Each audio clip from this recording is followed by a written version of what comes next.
yakhshallaha min ibadil ulama. Seperti itu. Ya. Lihat konteks ayat atau siyaqul ayat. Lihat siyaqnya atau konteks ayat. Alam tara anallah anzala minas sama'i ma'an. Tidaklah engkau melihat bagaimana Allah menurunkan dari langit itu. Bahkan terjadi perubahan. Di sini Allah ini sebagai perwenang ketiga, orang ketiga tunggal. Kemudian berubah menjadi orang kedua tunggal. Yang ini orang ketiga dia alam tara anallah. Di sini fa'akhrajna, kemudian kami, itu untuk menunjukkan kebesarannya. Apa ayat-ayat ini? Bukan ayat fikih, ini ayat sains, ini ayat ilmu pengetahuan.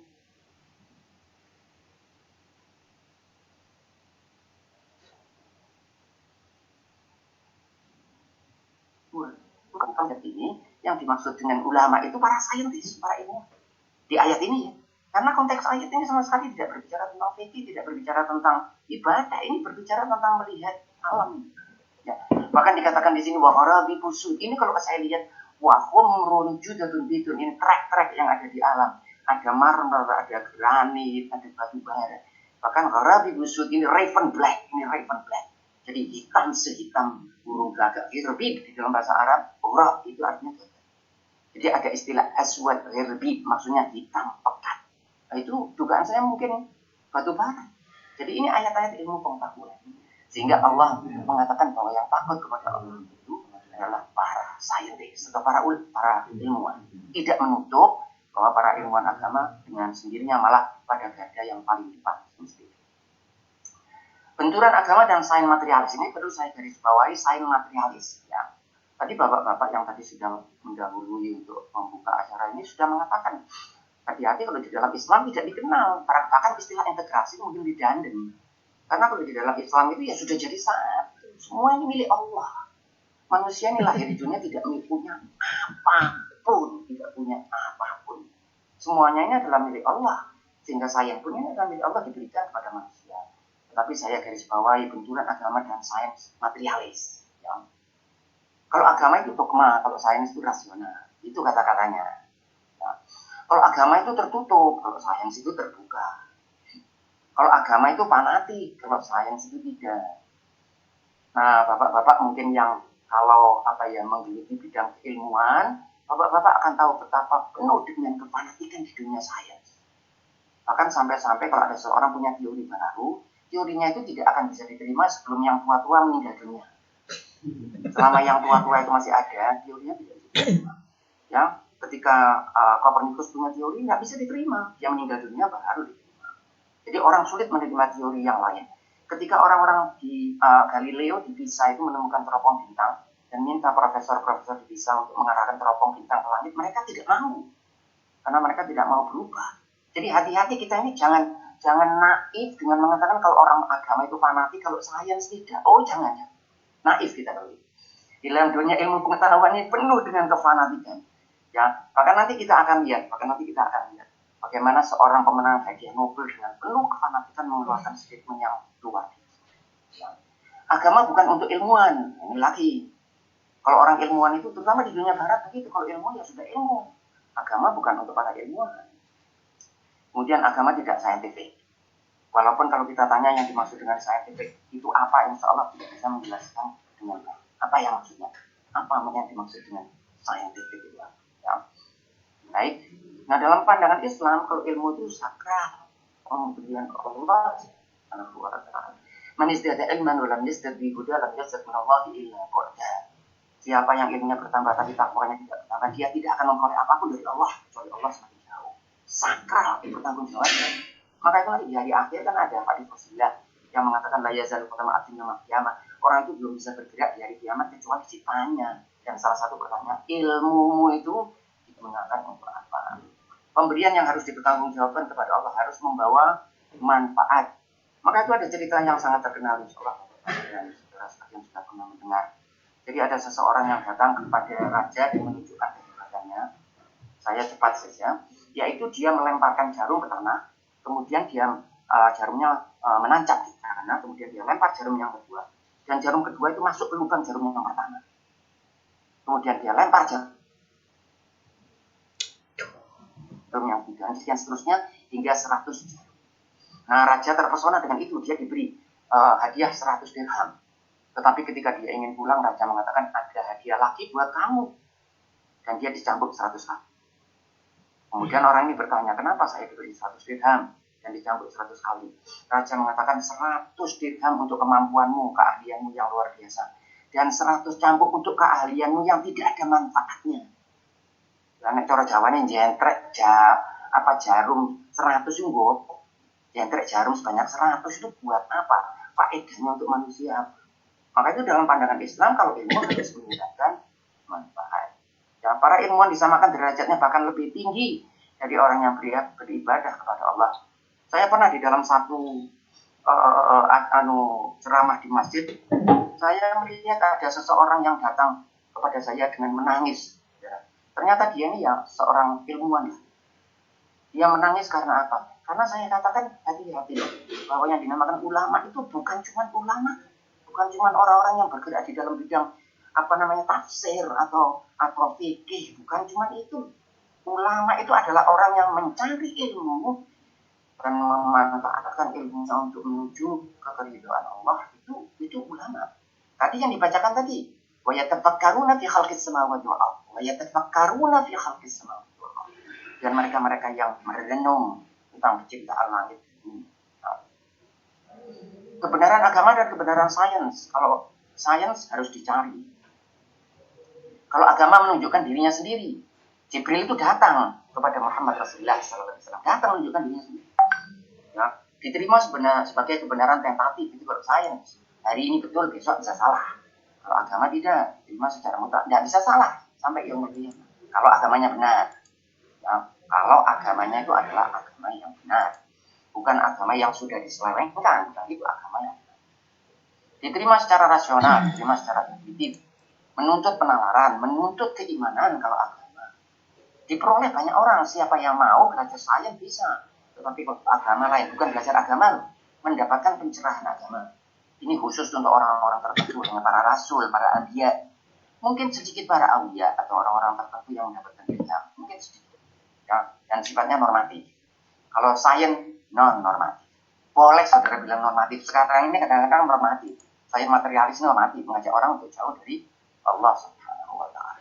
Ketika dicoba untuk mendekatkan diri, kuliah-kuliah tertentu di Amerika yang dicoba untuk didekati dengan pendekatan agama, banyak yang protes. Karena manusia sebagai makhluk berilmu ini diberi oleh Allah kemampuan rasional. Bapak Ibu, kalau kita lihat kemampuan rasional ini luar biasa. Dan tidak ada jalan lain kecuali kita mengingat kepada Allah Subhanahu wa Ta'ala. Ketika saya tanya kepada Pak Yahya, antum ini namanya siapa? Kemudian dikatakan saya nama Yahya. Apa yang saya lakukan? Saya masukkan data itu ke otak saya. Pertanyaannya gimana cara masukkan data ke dalam otak? Disimpan di mana dia?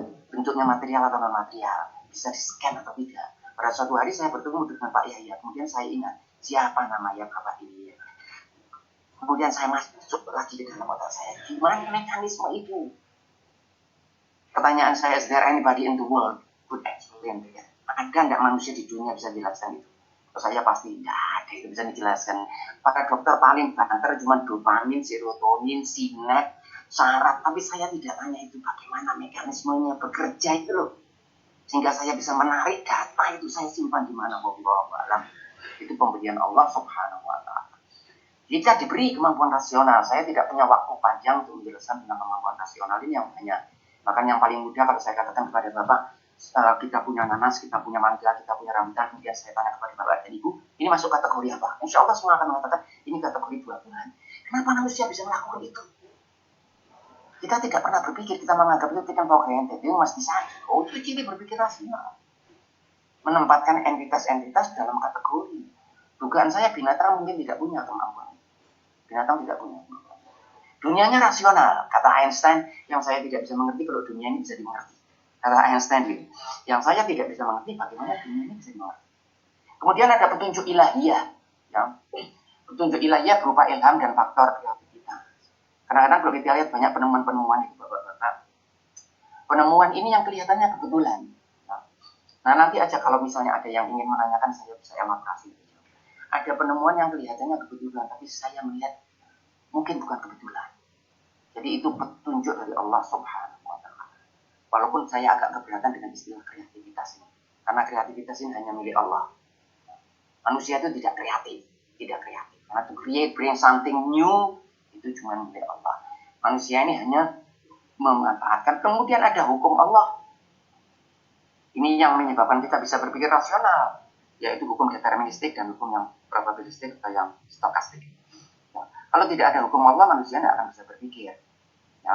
Bagaimana kalau air yang pada tekanan 1 atmosfer mendidih 100 derajat Celcius sekarang dan besok ternyata berubah jadi 120 derajat Celcius? Habislah ilmu pengetahuan. Sudah tidak ada lagi kesepakatan empirik, tidak ada lagi hukum Allah yang ajak itu karena dijaga oleh Allah Subhanahu wa taala. Walan tajida li sunnatillahi tabdila walan tajida li sunnatillahi tahwila. Nah, itu sunnah Allah yang ada di alam. Baik, manusia harus berilmu agar menjalankan misinya sebagai hamba Allah, menjadi khalifah memakmurkan bumi, mengubah potensi menjadi kenyataan.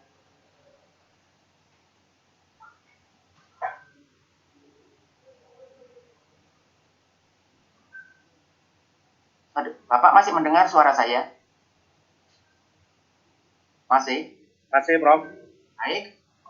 Jadi ini tadi adalah di depan memprediksi fenomena alam dan seterusnya, mengapresiasi dan mengagumi semua ciptaan Allah. Ya. Kalau kita lihat seperti ini, saudara, ini adalah fenomena alamnya. Kemudian manusia diberi ilmu oleh Allah sehingga manusia bisa membuat penangkal petir seperti ini, sehingga dengan demikian tidak terjadi malapetaka. Kemudian mengapresiasi dan mengagumi semua ciptaan Allah. Ini melihat keindahan seperti ini, kalau orang berilmu pasti lebih tergerak. Ya. Bagi mereka yang tidak berilmu, mereka akan melihat, ya sudah biasa lah, ini cuma sawah. Kayak di teres, cuma begitu saja. Tetapi kalau orang yang berilmu melihat ini dan segera menemukan, tidak hanya berhenti dengan melihat, tapi segera menemukan sang Khalik. Insya Allah begitu. Ya. Melihat pemandangan alam, melihat anak yang demikian lucu, dan melihat seperti ini, saudara. Kalau Bapak perhatikan ini ada perut anak kecil di dalam perut ibunya ini kelihatannya. Banyak calon pemain sepak bola kok kelihatannya mulai kecil sudah mulai belajar nendang-nendang. Baik. Arema itu, Prof. Arema gitu. Hajat manusia, ya betul. Hajat manusia pada pembuktian empirik. Ini dunianya empirik. Kadang-kadang kita itu butuh bukti empirik, itu butuh. Dan alhamdulillah sains ini memberi kita bukti empirik. Saya kira salah satu yang menguatkan kita keimanan dan cukup kuat. Paling tidak saya merasakan begitu. Yaitu pembuktian keagamaan dari sisi sains. Kemudian kelengkapan panca indera untuk persepsi. Karena kita ini mempunyai panca indera dengan sendirinya persepsi dan itu empirik. Ya, empirik. Kemudian lebih mudah dipahami dan dijelaskan. Kalau empirik itu lebih gampang, lebih kelihatan dan tidak menuntut keimanan. Nah, mukjizat itu artinya minta pembuktian empirik. Alhamdulillah kita umat Rasulullah SAW itu adalah umat yang paling sedikit meminta mukjizat. Mukjizat itu artinya minta pembuktian empirik. Ya, umat Rasulullah ini paling sedikit menuntut mukjizat. Cukup dengan Al-Quran di depan kita sudah penuh dengan mukjizat. Nah, ini yang kalau di dalam Al-Quran ini di surat Al-Ma'idah, kalau di dalam kisah-kisah yang ada di kitab yang lain, ini Jesus disciple, murid-murid Jesus, Al-Hawariyun atau Al-Hawariyin. Ini the disciple of Jesus Christ, murid-murid daripada Jesus Christ. Ini lukisan Da Vinci yang sangat terkenal. Nah, ini murid-murid Isa mengatakan kepada Isa, ya Isa benar Maryam, ayastati bukan dinazika alaina ma'idatan dengan sana. Bisa tidak Tuhan menurunkan kepada kami? Bahkan bahasanya agak tidak enak, saudara. Kata-katanya itu Rabbuka. Bisa tidak Tuhanmu, bukan Tuhan kami. Ya, kata-katanya agak kurang manis, saya melihatnya. Menurunkan bagi kami ma'idatan dengan sana, makanan berlepas, saudara, makanan lengkap, bukan cuma piring, makanan lengkap. Ma'idatan dengan sana, maka itu dalam Al-Quran ada ayat Al-Ma'idah, surat Al-Ma'idah. Kemudian Isa mengatakan, kalau taqullah in kuntum mu'minin, bertakwalah kepada Allah kalau kamu ini mukmin. Artinya kalau kamu mukmin, cukup dengan iman, kamu tidak butuh bukti empirik. Kamu tidak butuh bukti empirik. Dengan keimanan sudah cukup. Ini saya ambil gambar, ini gambarnya tidak benar, mohon maaf Bapak dan Ibu, ini sekedar ilustrasi. Ya, ini pernah di Amerika, ceritanya benar, gambarnya saja yang ilustrasi. Tapi ceritanya benar. Dalam satu perguruan tinggi di Amerika, seorang profesor mengatakan kepada mahasiswanya, how many of you believe in God? Berapa orang dari kamu yang percaya kepada? Enggak couple hands. Berapa? Enggak semuanya, enggak penuh. Mungkin dari 30 orang ya 20 orang, 15 orang. Kemudian profesor ini menjelaskan berpanjang lebar secara filsafat, bukan tentang agama, secara filosofis, secara rasional, kehadiran yang maha kuasa di alam ini. Ya, teleologis, kosmologis, prima causa, dan sebagaimana, termasuk ada kesadaran moral. Itu semua dijelaskan untuk menunjukkan bahwa di universe ini ada zat yang maha kuasa. Nah, ini yang menarik Bapak dan Ibu. Setelah selesai semua penjelasan, bersesi-sesi, berminggu-minggu, kemudian profesornya tanya ulang, how many of you now believe in God? Berapa orang dari kamu sekarang percaya kepada Tuhan? Nah, jawabannya luar biasa. Tetap. Yang percaya tetap percaya, yang tidak percaya tetap tidak percaya. Maka itu hati-hati dengan sains. Ini sering saya katakan, hati-hati dengan sains. Bahwa sains itu bisa membawa kita kemana saja. Membawa kita ke arah Allah bisa. Membawa kita jauh dari Allah juga bisa. Hidayah dari Allah itu yang mesti dicari. Maka itu adalah dua orang menang hadiah Nobel fisik di Amerika. Yang satu adalah seorang yang percaya kepada Tuhan, yang satu tidak. Sama-sama ahli fisika, sama-sama pemenang hadiah Nobel. Nah, kita lihat ini, barangkali kalau kita mau merenung sejenak itu, kita akan lihat bagaimana kehadiran yang maha kuasa di universe ini. Nah, ini kalau menurut materialis, sains materialis, ini terjadi dengan sendirinya. Ya. Tidak ada desain di sini, tidak ada desain. Masya Allah, saudara, luar biasa, luar biasa. Saya kadang-kadang lihat bagaimana mereka bisa kesimpulan seperti itu. Kalau kita perhatikan struktur telinga ini ada amplifier, amplifier untuk mengarahkan suara. Kemudian ini ada lubang seperti ini, dan lubangnya agak naik ke atas, supaya kalau tangan kita masuk, kita tidak menyentuh membran. Jadi kalau Bapak gatal, masukkan tangan Bapak tidak akan bisa menyentuh membran ini, karena memang agak naik ke atas. Karena kalau tersentuh membrannya bisa jadi masalah. Kemudian ketika ada suara, membran ini akan bergetar. Dan kemudian getaran ini menggerakkan sistem palu. Ini, yang ini dinamakan dalam bahasa Indonesia sanggurdi. Bapak melihat ini, bentuknya persis seperti sanggurdi. Tempat orang meletakkan kaki ketika dia akan naik kuda. Ini sanggurdi. Kemudian sanggurdi ini bergetar dengan membran yang bergetar, menggerakkan hidrolik, ada hidrolik di sini.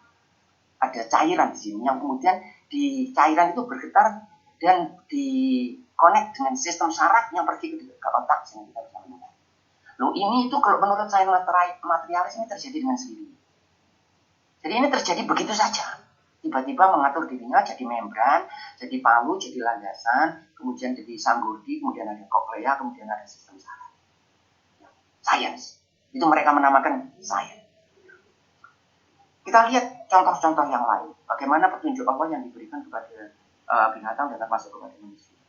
Jadi ini ada dua jenis belut Eropa dan belut Amerika. Kalau mereka ingin berinteraksi, mereka datang ke Selat Bermuda atau Sargasso. Nah, ini yang dari Eropa, dari sini saudara. Jadi ini ada selat apa yang Mediterranean Sea, ini Laut Merah, kemudian ini Inggris, Perancis di sini yang sedang buat masalah sekarang. Masya Allah. Ini Perancis ada di sini. Ya, kemudian belutnya itu bergerak untuk punya bergenerasi di sini, dan ini jaraknya ribuan kilometer. Ini Atlantik, sekitar Atlantik. Yang dari Amerika juga di sini, yang Bahama dan sebagainya, juga di sini bertelur di sini. Kemudian setelah itu mereka pulang kembali ke tempat asal. Ribuan kilometer. Dan yang menarik, tidak pernah sekalipun ada belut Amerika kesasar di Eropa atau sebaliknya. Nah, pertanyaan saya, siapa yang ngajari itu? Nah, ini kalau jawaban ilmu pengetahuan, dengan penuh kenaifan, penuh keluguan mengatakan insting.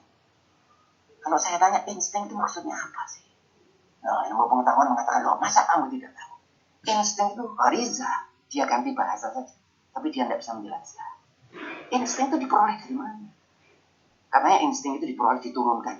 Diperoleh dari mana dan diturunkan dalam bentuk apa? Kalau itu melekat pada DNA dan sebagainya, bagaimana cara? Ya. Ini burung yang terbang, saudara, dan bentuknya membuat ini bentuk V. Apa kalau tahu jarum itu selalu di ujungnya paling tajam, paling kecil, supaya bisa menembus. Burung kalau terbang juga seperti ini.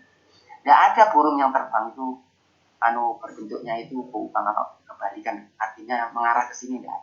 Karena kalau dia terbang seperti ini tahanan udara yang paling kecil. Nah, pertanyaannya, siapa yang memberitahu? Saya kembali lagi ke sini. Bahkan ada burung, saudara, yang berangkat dari Eropa, ini pada saat migrasi ke Afrika, itu burungnya itu mestinya lewat sini.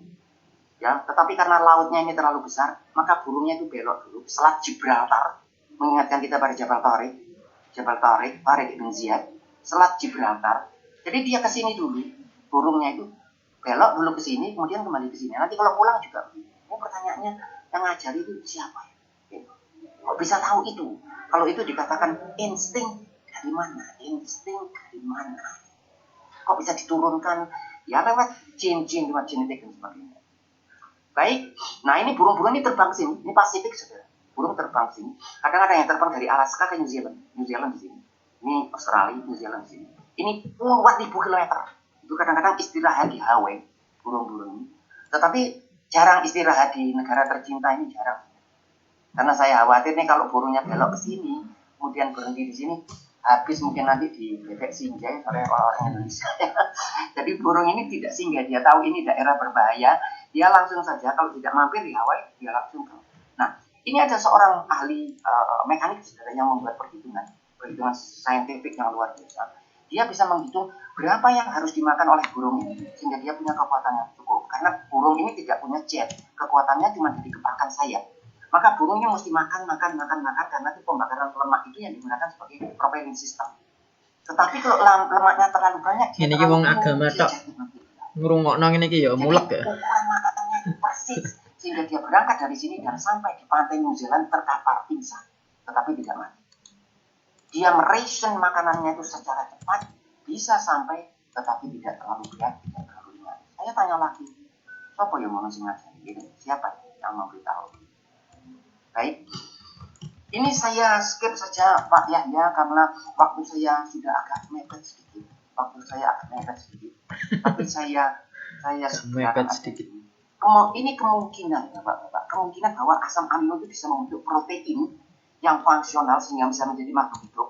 Itu 1 dibagi 10 pangkat 164. Ya kalau saya punya waktu panjang saya bisa menjelaskan ini secara detail. Ini maksudnya apa ini? Gampangnya begini, kalau Bapak punya kelereng banyaknya 1 juta putih, kemudian ada 1 kelereng merah. Kemungkinan Bapak untuk memperoleh kelereng merah itu 1 per 1.000.000. Jadi mengambil 1.000.000 kali, kemungkinan betul cuma 1 kali. Ini bukan 1 juta Bapak, 10 pangkat 164. Perhatikan ya, kalau 1000 itu 10 pangkat 3. Kalau 1.000.000 itu 10 pangkat 6. Tetapi 10 pangkat 6 bukan 2 kali 10 pangkat 3. Itu 1000 kali. Hati-hati. 1000 kali. Jadi ini kemungkinan terbentuknya protein, terbentuknya makhluk hidup secara kebetulan. Nah, ini yang ditemukan. Dan ini yang saya katakan ditemukan luar biasa oleh seorang pemenang hadiah Nobel, James Watson dan Francis Crick. Kata-kata yang penuh kefanatikan. Saya minta waktu sedikit untuk menyampaikannya karena penting buat kata-kata yang penuh dengan kefanatikan. Ketika dia menemukan ini dan dapat hadiah Nobel, kemudian dia mengatakan Francis. Kalian nunggu nek luar sedih aku jeno. Perhatikan kata-kata. Saya pelan-pelan. Iki siapa tok? Biologist. Masih Cito. Namanya mana? Biologist must in mind that what they see. Ini maksudnya, ini DNA ini apa namanya double helix, what they see is not design, was not design, but rather evolved. Bahwa yang dilihat ini bukan perancangan, bukan desain, ini hasil evolusi. Itu seorang saintis mengatakan begitu. Itu fanatik. Dari mana dia tahu kalau itu was desain? Paling tidak dia bilang, saya menganggap ini bukan desain. Boleh, saya bisa menerima itu. Kalau dia mengatakan, saya menganggap ini tetapi dia mengatakan 15 menit lagi. Ya. Dia jangan mengatakan mereka tidak bersalah. Dengerin ini sebentar.